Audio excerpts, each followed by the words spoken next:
Je m'appelle Jason Miller et je travaille comme ouvrier dans une petite usine. J'ai commencé à travailler juste après avoir obtenu mon diplôme de fin d'études secondaires, sans aucune qualification formelle. Je n'ai jamais pu me permettre de quitter mon emploi, même si le salaire était très bas. Bien que nous ne soyons qu'au milieu du mois, je n'ai qu'un seul billet de $100 dans mon portefeuille. J'avais environ $500 à la banque, je pensais donc que je me débrouillerais. Soudain, j'ai remarqué une jeune fille débraillée devant moi. Elle portait un uniforme de lycéenne, mais il était clair que ce n'était pas celui d'une école voisine. Malgré le froid, elle ne portait pas de manteau, ses genoux étaient éraflés et ses vêtements étaient en désordre. Je n'ai pas pu m'empêcher d'être curieux de savoir ce qui n'allait pas chez cette fille, et je me suis arrêté pour la regarder. Je me suis demandé pourquoi elle était assise là à cette heure. Peut-être se sentait-elle mal. Elle se frottait les jambes et les mains pour se réchauffer. De temps en temps, elle respirait sur ses mains pour réchauffer le bout de ses doigts gelés. Si je la laisse, elle risque d'avoir des ennuis. Alors, que dois-je faire? J'ai décidé d'aller dans un café voisin, j'ai acheté des boissons chaudes et des beignets, et j'ai marché jusqu'à elle. En m'approchant, la fille semblait nerveuse, comme si elle avait peur. Et, bonsoir, n'ayez pas peur. Je ne vous ferai aucun mal. J'ai remarqué que tu avais l'air d'avoir froid, alors j'ai voulu t'aider. Voulez-vous ceci? Je lui ai offert un thé au citron fraîchement acheté. Elle a pris le thé au citron en hésitant et l'a porté à sa joue. Pour vous réchauffer, vous n'avez pas faim? Avoir faim peut vous donner encore plus froid. Tu veux manger ça? Ne sachant pas ce que les adolescents aiment, j'ai choisi au hasard un beignet. Je me demandais si elle l'accepterait. Mais la jeune fille a dit d'une petite voix merci et l'a pris. Tu ne rentres pas chez toi? Elle a secoué la tête, mais n'a rien dit. Se pourrait-il qu'elle se soit enfuie de chez elle? Je l'ai pensé, mais j'ai eu peur de trop m'impliquer. Je ne savais pas quoi faire. Puis, le vent a fait voler sa jupe. J'ai été frappé par la vue de ses jambes, couvertes de blessures douloureuses. Elle a rapidement baissé sa jupe pour les cacher, mais j'avais déjà vu les blessures. Quelqu'un t'a fait ça? On t'a battu ou quoi? J'ai demandé, mais elle s'est raidie et ne semblait pas vouloir parler. D'accord, désolé, il y a des choses dont tu ne veux pas parler, n'est-ce pas? Ce n'est pas grave. Tu n'es pas obligé de parler si tu ne veux pas. Mais si tu restes ici, tu pourrais te faire attraper par de mauvaises personnes. Et si tu rentrais chez toi? Suggérai-je gentiment. Non, je pensais aller chez mon père, mais c'est loin, a-t-elle répondu d'une petite voix. Chez son père. Cela signifiait qu'elle était actuellement avec sa mère. Je ne savais pas ce qui lui était arrivé, mais la situation n'avait pas l'air de se résoudre facilement. Pourquoi n'appelles-tu pas ton père? Peut-être qu'il peut venir te chercher. Je ne connais pas le numéro de téléphone, je n'ai même pas de portable non plus, dit-elle. J'étais surpris qu'une adolescente d'aujourd'hui n'ait pas de téléphone portable. Tu connais l'adresse? Elle acquiesce et me montre un petit bout de papier avec une adresse que je ne reconnais pas. C'est là que vous pouvez le rencontrer, a-t-elle acquiescé. Ça a l'air loin, mais je n'en suis pas sûre. En plus, il est déjà tard, en disant cela, j'ai sorti mon smartphone et j'ai cherché l'adresse. Ce qui est apparu, c'est Greenwood Group. Une entreprise de construction. J'ai peut-être noté le numéro sur un bout de papier que je lui ai rendu. Voici le numéro de téléphone que j'ai trouvé en cherchant cette adresse. Vous devriez l'appeler demain. Tu auras probablement des nouvelles de ton père. J'ai trouvé Greenwood Group, donc peut-être que ton père travaille pour une entreprise de construction. J'espère que tu pourras le voir, dit-elle avec un sourire radieux. D'accord, vous devriez rester dans un hôtel proche ce soir, je vais faire une réservation pour vous.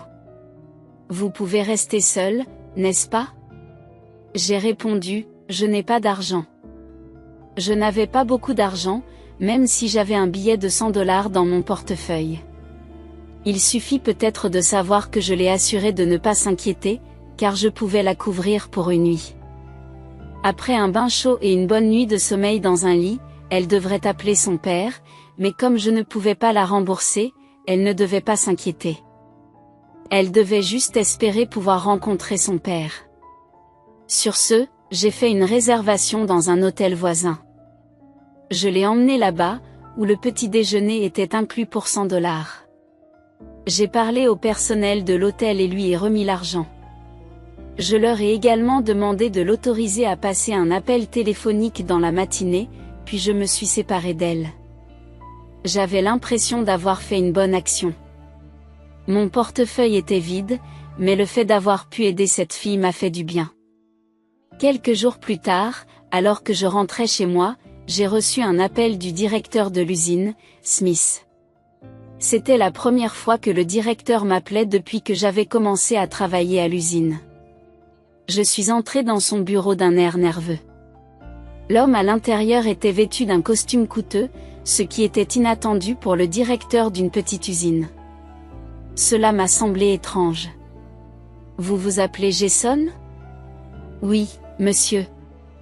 C'est Jason Miller. »« Vous n'avez plus besoin de venir ici, je suis désolé. » »« Qu'est-ce que ça veut dire ?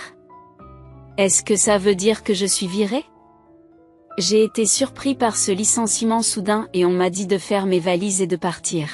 « Excusez-moi, pouvez-vous me dire pourquoi je suis renvoyé ?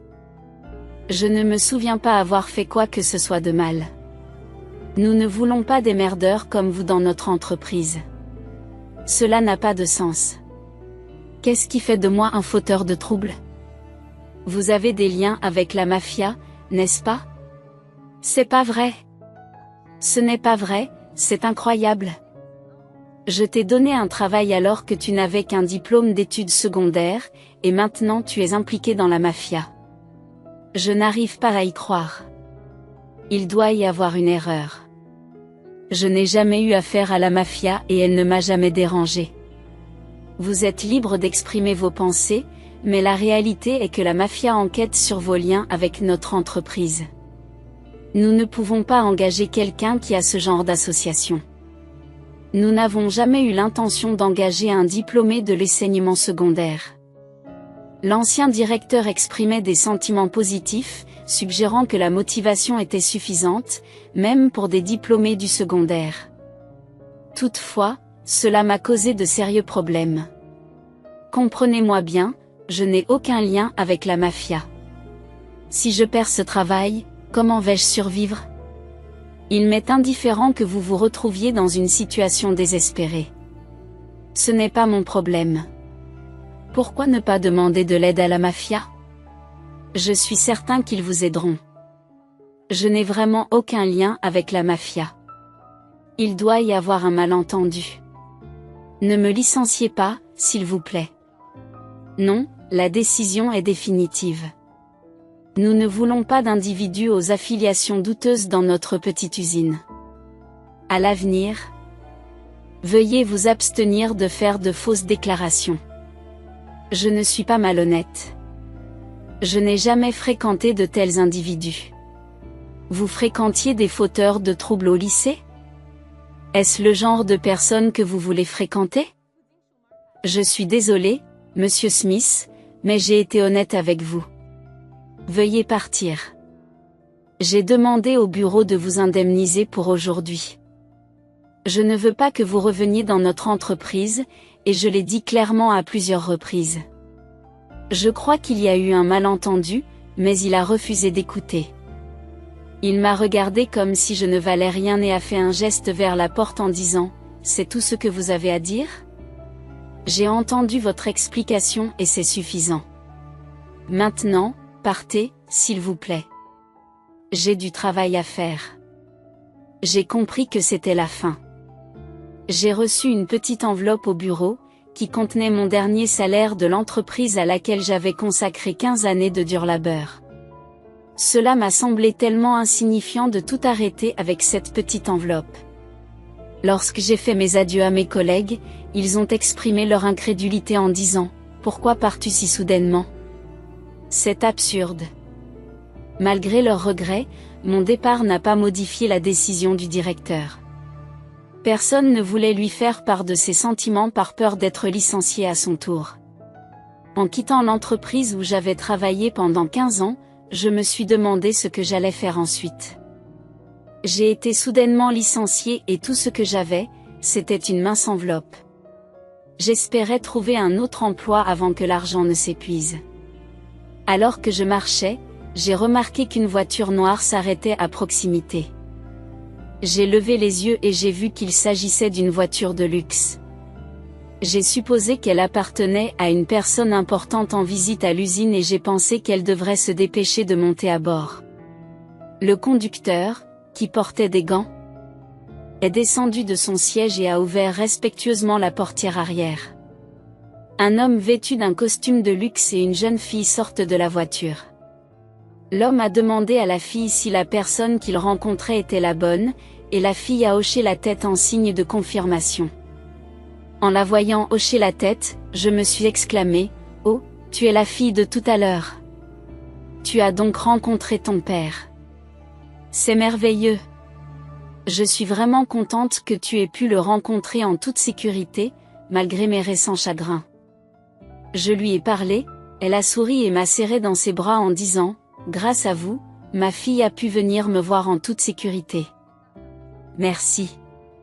Vous êtes son père, c'est formidable. » Je m'inquiétais pour elle, mais je n'avais aucun moyen de vous contacter après cela, ai-je dit. Au fait, vous quittez l'entreprise si tôt. Tu as un endroit où aller? Oh oui, quelque chose comme ça, ai-je forcé un rire sec. Il était hors de question que je dise à quelqu'un que je venais de rencontrer que je venais d'être licencié, surtout pas à quelqu'un qui est probablement le président de l'entreprise. Je l'ai reconnu comme tel à cause de sa voiture de luxe et de son apparence bien habillée. Je ne devrais pas parler à quelqu'un comme lui. Si vous n'êtes pas pressé, j'aimerais vous témoigner ma reconnaissance. C'est bientôt l'heure du déjeuner, que diriez-vous d'un repas? Non, merci. C'est trop. Je ne pourrais pas accepter votre gratitude pour quelque chose que je devrais naturellement faire, ai-je répondu. Allez, viens. Ne sois pas comme ça.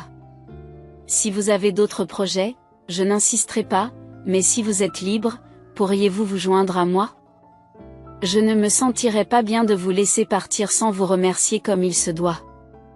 Après tout, vous avez sauvé ma fille, et un simple remerciement ne suffit pas. J'ai d'abord refusé parce qu'il n'y avait vraiment aucun endroit où un homme récemment licencié comme moi pouvait se trouver. Cependant, dans un tel état, la recherche d'un autre emploi n'était pas une bonne idée. C'est pourquoi j'ai dit, si vous insistez, j'accepte votre offre et j'ai décidé d'accepter. Je suis monté dans la voiture et on m'a emmené dans un restaurant haut de gamme. Je suis désolé pour ma tenue. Je ne m'attendais pas à manger dans un restaurant haut de gamme, car j'étais en tenue de travail. Je pensais que nous allions dans un endroit plus décontracté, comme un restaurant. Cependant, l'homme m'a rassuré et m'a encouragé à continuer. Il semblait être un client régulier, car l'hôtesse n'a pas fait d'histoire et m'a même souri. L'atmosphère du salon privé était extrêmement luxueuse et extraordinaire. Au début, je me suis senti un peu mal à l'aise dans un endroit aussi prestigieux, surtout en tant que diplômé de l'enseignement secondaire. Cependant, lorsque les boissons ont commencé à couler, mes sentiments ont commencé à changer. Le sourire de la jeune fille et la conversation entre le père et la fille m'ont réchauffé le cœur. Les boissons raffinées et la nourriture luxueuse m'ont donné l'impression que ce pourrait être le premier et le dernier repas extravagant de ma vie. J'étais en train de savourer mon repas lorsque l'homme a finalement révélé son identité. Il a admis qu'il aurait dû se présenter plus tôt, mais c'est sa nature. Il m'a ensuite tendu une carte de visite qui l'identifiait comme un membre de la famille Greenwood. J'ai immédiatement pensé, oh mon Dieu, il fait partie de la mafia. Je me suis rapidement excusé pour ma réaction. L'homme m'a rassuré en me disant que son appartenance à la mafia ne le définissait pas. Il m'a remercié de l'avoir aidé à retrouver sa fille. Il m'a expliqué que la présence de sa fille au restaurant ce jour-là était due au remariage de sa mère et au déménagement qui s'en est suivi. Son nouveau mari était le vice-président d'une petite usine. Cependant, après le décès de sa mère, la situation a changé pour le pire pour sa fille. Le président de l'usine, qui avait été bienveillant à l'égard de sa fille, est lui aussi décédé. Le vice-président a alors succédé au président, et sa fille n'a plus été bien traitée. J'ai demandé si cela pouvait être la raison de ses jambes meurtries. Oui, c'est exact. Elle a été blessée à un endroit invisible, notamment dans le dos. C'était vraiment horrible, je ne peux même pas imaginer à quel point cela a dû faire mal. Sa mère lui a donné un collier spécial avant de mourir, et lui a dit que si elle se retrouvait en difficulté, elle devrait l'ouvrir pour obtenir de l'aide. C'était le message, pas quelque chose d'écrit. Malheureusement, une erreur a été commise en ne mentionnant pas de numéro de téléphone.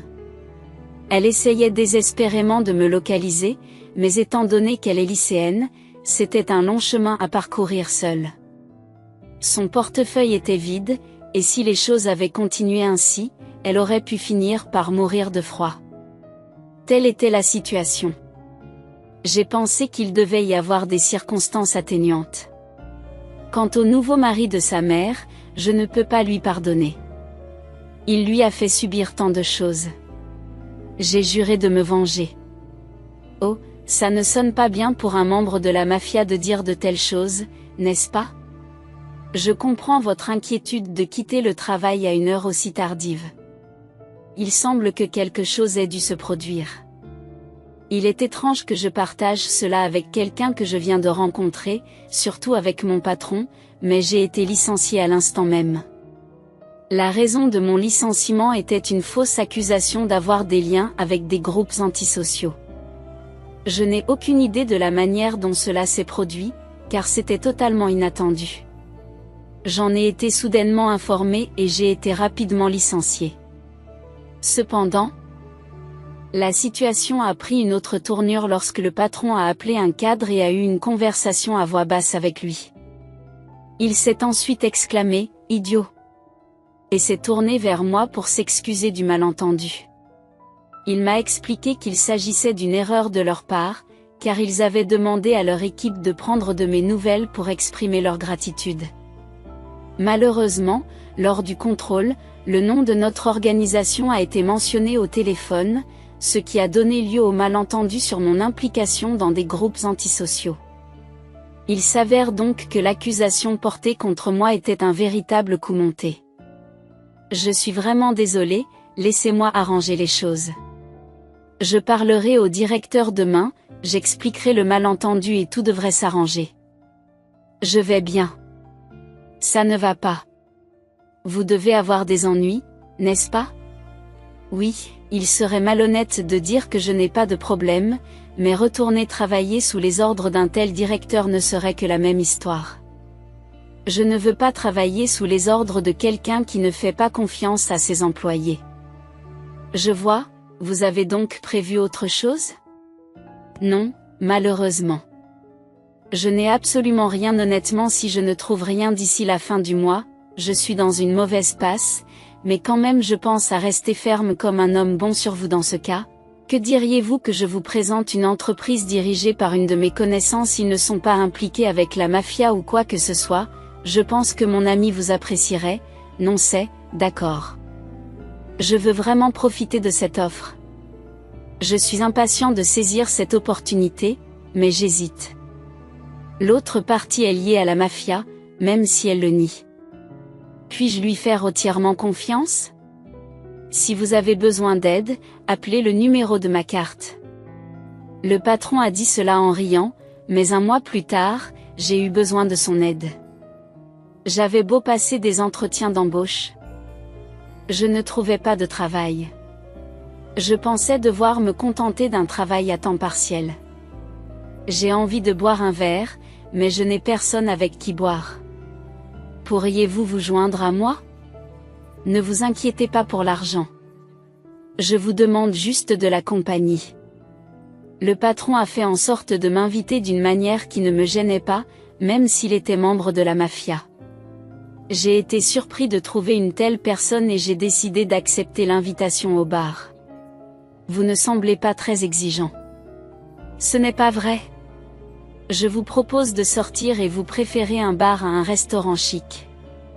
Je n'ai jamais été dans un restaurant chic. Honnêtement, cela m'agite. Je me sens plus à l'aise dans un bar décontracté. Je crois que je n'ai pas été très prévenant, pas du tout, en tenant une chope de bière.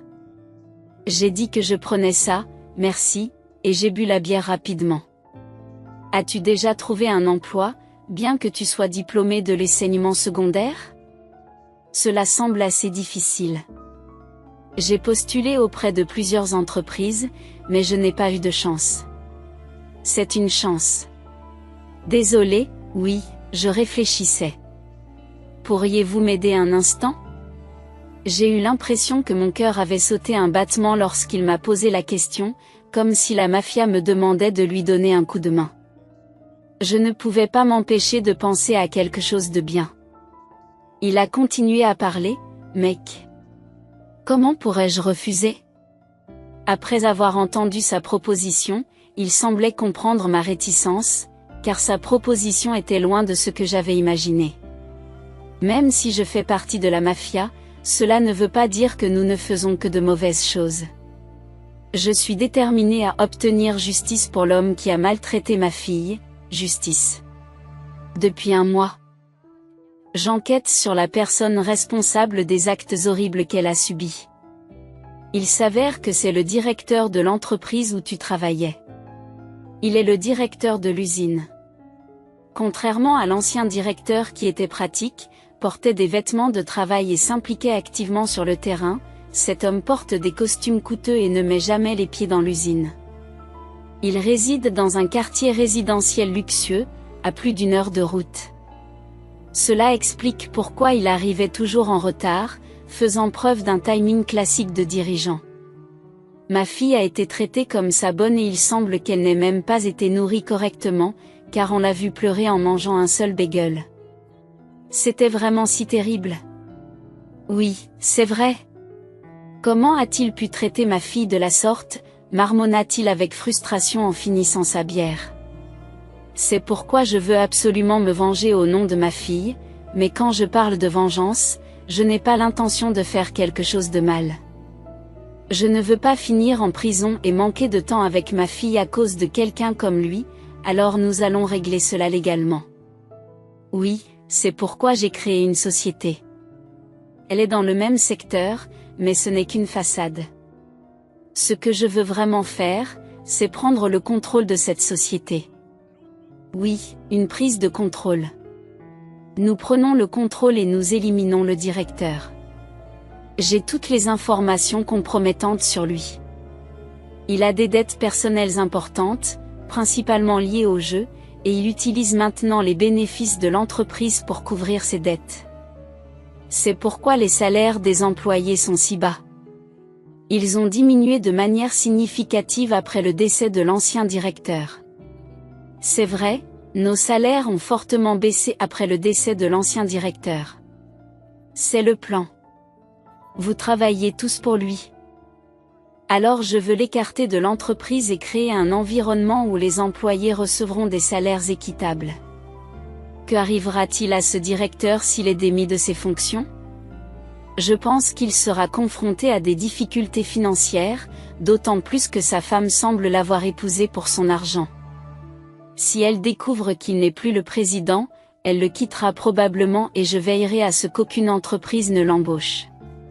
Vous pouvez le faire. Je suis le patron de Greenwood, ce genre de choses est facile pour moi. Je vous ai demandé de l'aide parce que vous avez aussi été affecté par ces actions. J'ai pensé que vous voudriez peut-être vous venger aussi. Oui, je pense que tous les employés ressentiront la même chose une fois qu'ils auront appris la nouvelle. Ils le feront probablement si tout se passe bien. J'ai l'intention de développer l'usine et j'aimerais vous offrir le poste de directeur.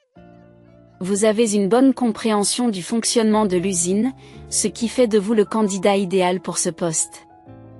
Je sais que je n'ai qu'un diplôme d'études secondaires, mais dans le passé, il n'était pas rare que des diplômés de l'enseignement secondaire occupent des postes de haut niveau. Si vous n'avez pas reçu d'éducation formelle, vous pouvez compenser par votre expérience et votre travail. Votre volonté d'assumer ce rôle me conforte dans l'idée que je peux vous confier cette responsabilité. La première étape consistera à reprendre l'usine. Êtes-vous intéressé?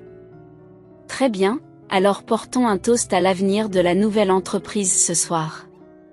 De manière inattendue, je me suis retrouvé impliqué dans le plan de reprise de l'usine qui m'avait précédemment licencié. Après un mois d'enquête approfondie, nous avons décidé de causer des dommages financiers importants à l'usine par le biais de notre plan de reprise. Cela fait longtemps, Monsieur Smith. Nous sommes-nous déjà rencontrés? Je suis Jason Miller, un diplômé du lycée qui travaillait pour vous. J'ai été renvoyé à tort pour avoir prétendument des liens avec la mafia. Non, c'était juste Greenwood qui vérifiait. Vous m'avez viré parce que j'étais diplômé du lycée, c'est ça? Eh bien, ce n'était pas exactement comme ça, mais ce n'est pas grave. Grâce à cette expérience, j'ai pu trouver un emploi dans mon entreprise actuelle dans de bonnes conditions. Je ne suis pas rancunier. Au contraire, j'ai une offre intéressante à vous faire. Vous voulez dire que vous voulez faire des affaires avec nous? Oui, vos produits sont excellents. Je le sais pour avoir travaillé ici pendant des années. C'est pourquoi je veux conclure un contrat de 5 millions de dollars. Oui, j'aimerais que vous livriez cette quantité de marchandises dans un délai de 2 semaines.